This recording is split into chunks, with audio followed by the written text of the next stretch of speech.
前的男孩从书包里抽出一根打气筒，然后小心翼翼地走进厕所。在看到目标人物后，他高举气筒狠狠地砸了过去。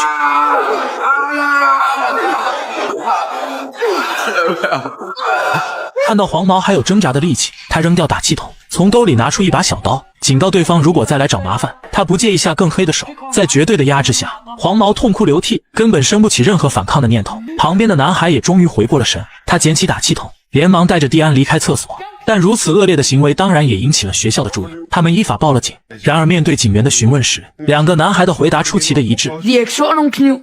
Jeg så dem kun slå på hinanden, men der var ikke nogen kniv. Jeg havde ikke nogen kniv. Han slog mig, og så slog jeg ham. 由于没有在他们身上找到小刀，警员也无可奈何，只能把这次归为校园斗殴事件。就这样，蒂安成功避开了应有的处罚，但他俩却并不是传说中所谓的校霸，反而是这所学校的受害者。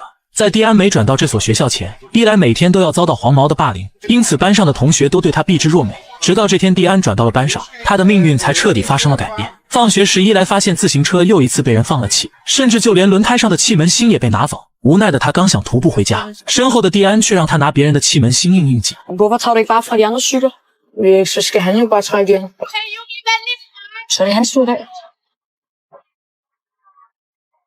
这时黄毛带着小弟走了过来，质问蒂安为什么要和鼠脸待在一起。蒂安瞥了一眼，接着毫不客气地怼了回去。黄毛闻言不再多说，转头就用篮球狠狠砸在他的脸上，随即头也不回地转身离开。蒂安捂住鲜血直流的鼻子，心里暗自发誓要让对方付出代价。晚上父亲发现了他衣领上的鲜血，但蒂安却谎称踢球时撞到的搪塞了过去，因为他想要亲自解决这个麻烦。隔天他再次看到伊莱被堵在校门口，这回他没有盲目地冲上去，而是悄悄地跟在黄毛身后。当看到对方独自进入厕所时，他的眼神不由得凶狠起来。此时的黄毛正把伊莱堵在厕所，警告对方不要举报自己的行为，可话还没说完，就被蒂安从后面偷袭打倒。虽然之后警察没办法处罚他俩，但蒂安免不了遭到父亲的指责。他认为儿子应该把被打的事情告诉自己，由他出面找黄毛的父母谈，而不是用暴力还击回去。可蒂安却反驳道： Hvis jeg ikke slår igen, så vil alle de andre bare tro, de også kunne slå mig.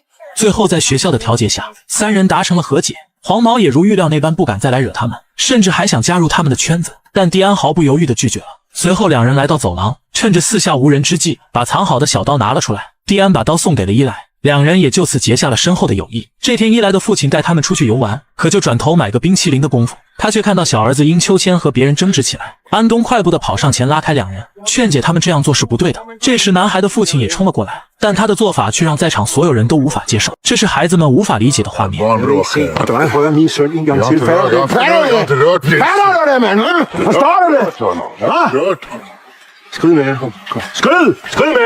安东不想和这种粗鄙之人纠缠，于是带着孩子们转头离开，但蒂安却无法理解。他三步一回头，提出应该报警处理此事，可安东摇了摇头，他觉得没必要再生事端。然而在回到家后，安东气冲冲地脱掉衣服，一头扎进了冰冷的湖水，静静地摸着被打的脸颊。可这却并不是懦弱的表现，因为安东在难民营当医生，每天都能看到因暴力而出现的血腥伤害。在他看来，暴力是错误性的，也是导致真正悲剧的发生。可另一边的蒂安却不这样认为，他带着伊莱回到海边，悄悄跟踪上次那个男人，然后记下对方的工作地址，接着交给了安东，希望他能教训一下对方。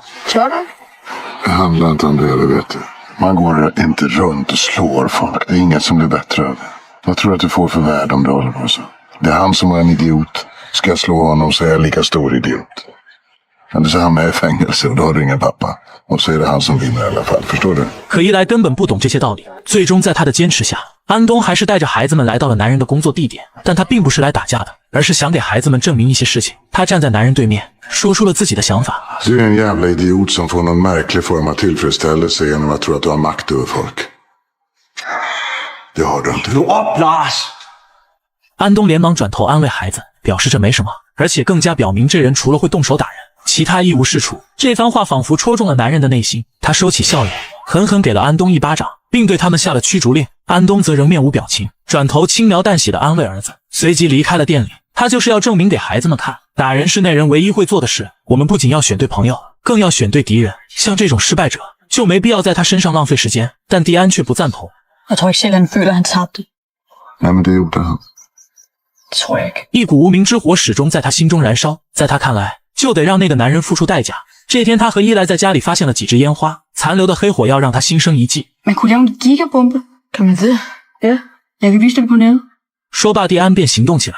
甚至还往炸弹里加了一勺钉子，增加了炸弹的建设伤害。接着两人来到海边实验，炸弹的威力完全超出他们预料。蒂安当即决定做一个超大号的炸弹，炸掉那人的汽车，为伊莱的父亲报仇。但伊莱却不赞同这个提议。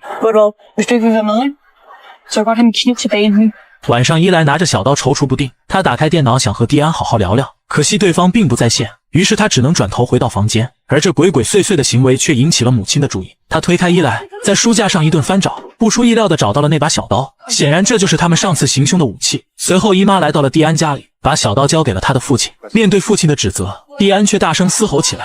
原来自从母亲癌症去世后，父子两边一直都有隔阂，在蒂安看来，母亲的死也有他的责任。最终两人大吵一架，不欢而散。第二天上学时，伊莱上前和他打招呼，却被他给一把甩开。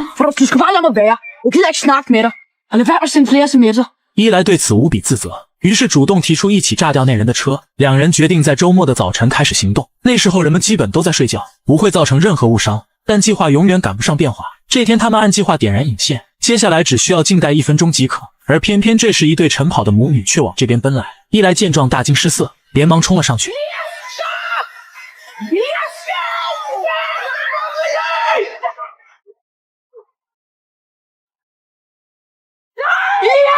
蒂安吓得手足无措，跪在地上痛哭流涕。之后伊莱被送往了医院，蒂安则主动承担了全部责任，表示主意是他出的，炸弹是他做的，伊莱只是这场事件的旁观者。交代完一切后，父亲带他离开了警局。随后他来到医院，想看望一下伊莱，可却被姨妈拦在了门口。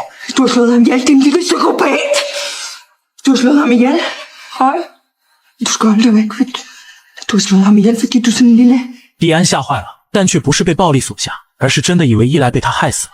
此时另一边的安东的情况同样不容乐观，两个男人抱着血肉模糊的孕妇跑进难民营，医生接过一看，竟发现她的肚子上有个大口子，而这居然是当地黑老大的爱好，只为猜测孕妇肚子里的宝宝是什么性别。经过一阵抢救，安东最终把她从死神手里拉了回来。然而没过几天，一群武装分子突然闯入这里，他们第一时间驱赶了所有难民，接着把安东带到了车前。原来是黑老大的腿受了重伤，想要他帮忙治好自己的腿。安东看了看周围，他可以尝试一下，但前提是对方的武装力量离开难民营。尽管黑老大满脸不悦，可却不敢反驳他的要求。一旁的同事上前劝阻，他们真的有必要救下这个恶魔吗？安东沉默不语，随后还是给对方处理了伤口。离开营区时，一名男子呼喊安东，质问他为什么要救杀人狂魔。原来这名男子正是一开始那个孕妇的丈夫。安东依然沉默不语，接着转头离开了这里。他第一次对自己的行为出现质疑，也许他做的并不对，但救死扶伤是他身为医生的道德。过了几天，又一名孕妇被开膛破肚送到了这里，可这次安东却没能救下这条生命。就在他悲痛不已时，黑老大走了过来，对着死去的孕妇一顿嘲笑，那种视人命如草芥的态度彻底激怒了安东。他上前大骂着让对方滚出营地，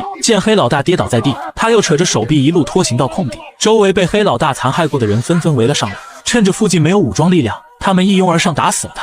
而安东则在远处静静地看着这一切。然而还没等他平复下情绪，家里又传来了噩耗，大儿子伊莱躺在了医院。安东闻言马不停蹄地赶了回来，好在伊莱已经脱离了危险，医生轻轻地把他叫醒。但苏醒后的第一件事却是让父母别怪罪蒂安，是他怂恿对方制造炸弹的。说完便又沉沉地睡了过去。而此时蒂安根本不知道伊莱还活着，他复杂地看了一眼父亲，随后独自来到了统仓顶部，打算结束自己的生命来为此赎罪。蒂安的父亲发现儿子不见了，连忙打给了姨妈，可惜蒂安根本没来过这里。一旁的安东想到了儿子提到过的统仓，他率先驱车来到了这儿，果然在顶楼发现了蒂安，但无论他怎么劝说，蒂安都不肯离开边缘。眼看即将跌落下去时，安东一个箭步飞奔过来抱下了他，并解释道伊莱没死，他如今还在医院等着蒂安去看望他。沉默片刻后，蒂安说出了自己的想法。自从母亲死后，他便一直活在痛苦之中，因没办法接受这一现实，于是将母亲的死归咎在父亲身上。在得知伊莱死后，他更是陷入绝望，甚至于对自己产生了憎恶。说罢还流下了伤心的泪水。然而看惯生死的安东早已参悟了这些，死亡属于自然规律，但生活不能被死亡阻断。活着的人要学会跨过这条鸿沟，从死亡中走出，一路前行，一切都将会好起来的。听到这话的蒂安抬起了头，这是母亲死后第一次有人告诉他如何看待死亡。心有感悟的他跟着安东回到了地面，在看到父亲时，他奔跑过去紧紧抱住了他，依偎在他的怀里哭出了声。隔天他在姨妈的陪同下来到了医院，看着浑身是伤的伊莱，蒂安十分愧疚，他认真地向伊莱道歉，为自己的愚蠢和任性道歉。Jeg glæder mig til, at du skal i skole. Det gør jeg også.